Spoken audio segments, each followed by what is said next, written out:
दोस्तों, आज की इस गौतम बुद्ध की कहानी के जरिए हम आपको बताएंगे कि बुद्ध के नजरिए से हमारी जिंदगी की कीमत क्या है। हम में से बहुत से लोग अपनी जिंदगी की वैल्यू नहीं समझते और अपने जीवन को ऐसी चीजों में बर्बाद कर देते हैं जिनसे उनका खुद का ही नुकसान होता है। कुछ लोग अपनी जिंदगी शराब के पीछे बर्बाद कर देते हैं, तो कुछ किसी के चक्कर में बर्बाद कर देते हैं, तो कुछ अपनी सारी जिंदगी पैसा पैसा करके बर्बाद कर देते हैं। तो आज की इस कहानी में आपको ये पता चलेगा कि हमारी जिंदगी की कीमत क्या है आखिर। तो एक बार की बात है, गौतम बुद्ध अपने शिष्यों को जिंदगी से जुड़ी अच्छी बुरी चीजों का ज्ञान दे रहे थे। सभी शिष्य उनकी बातों को बहुत ध्यान से सुन रहे थे। उन सभी में एक शिष्य ऐसा था जिसे प्रश्न पूछने की बहुत आदत थी। वो उठकर गौतम बुद्ध के पास गया और उनसे बोला, आप हमें जिंदगी के बारे में जो कुछ सिखा रहे हैं उस सब का क्या फायदा, क्योंकि हम में से बहुत से बच्चों को ये भी नहीं पता कि हमारे जीवन का मूल्य क्या है और ये जीवन हमारे लिए कितना कीमती है। पहले आप हमें ये बताइए कि इस जीवन का मूल्य क्या है। अपने शिष्य की बात सुनकर गौतम बुद्ध अपने कक्ष में गए और एक चमकता हुआ पत्थर का टुकड़ा लेकर आए। वो टुकड़ा उन्होंने अपने शिष्य को दिया और बोले, मैं तुम्हें इस जीवन का मूल्य तब बताऊंगा जब तुम इस पत्थर का सही मूल्य पता लगा कर आओगे। साथ ही ये ध्यान रखना कि तुम्हें ये पत्थर का टुकड़ा किसी को बेचना नहीं है। गौतम बुद्ध की बात मानकर वो शिष्य बाजार की तरफ चला गया। बाजार में सबसे पहले उसकी नजर एक फल बेचने वाले पर पड़ी और उसने वो पत्थर उस फल वाले को दिखाया और बोला, इस पत्थर के बदले में आप मुझे कितने फल दे सकते हो। फल वाला बोला, ये पत्थर कुछ खास तो नहीं है, लेकिन फिर भी इसके बदले में मैं तुम्हें 10 केले दे सकता हूँ। तो शिष्य उस पत्थर को लेकर आगे चला गया।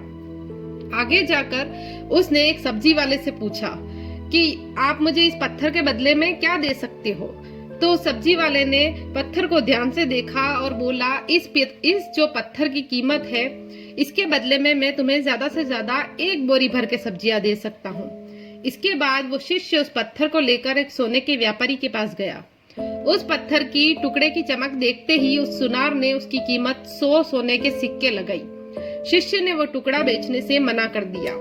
वो सुनार उसके बदले 200 सोने के सिक्के देने को भी राजी हो गया, लेकिन शिष्य ने वो पत्थर नहीं बेचा।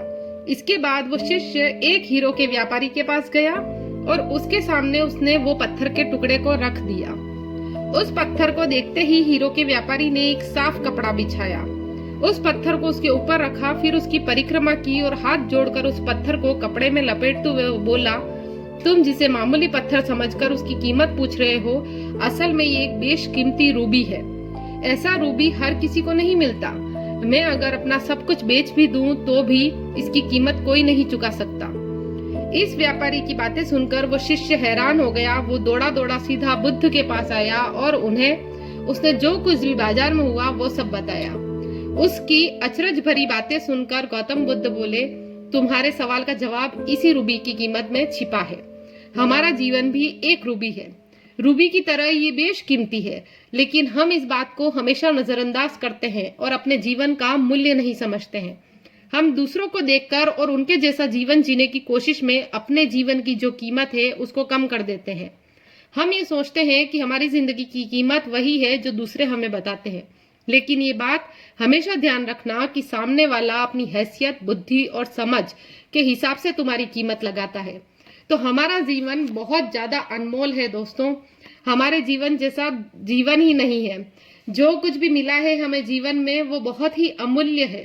जैसे उस रूबी की कीमत उस फल वाले ने नहीं समझी, सब्जी वाले ने नहीं समझी, लेकिन एक हीरे के व्यापारी ने समझी। वैसे ही आप भी किसी हीरे के तलाश में जाएंगे ना, तो आपको देखते ही वो पहचान जाएगा कि अरे ये तो हीरा ही है, ये तो मेरा ही साथी है। तो आपकी जिंदगी की कीमत भी बहुत है दोस्तों। तो अपनी जिंदगी को सहेज के रखिए, अपने ऊपर काम कीजिए, अपनी जिंदगी की वैल्यू को समझिए, अपनी वैल्यू को समझिए। खुश रहिए, खुशियां बांटिए।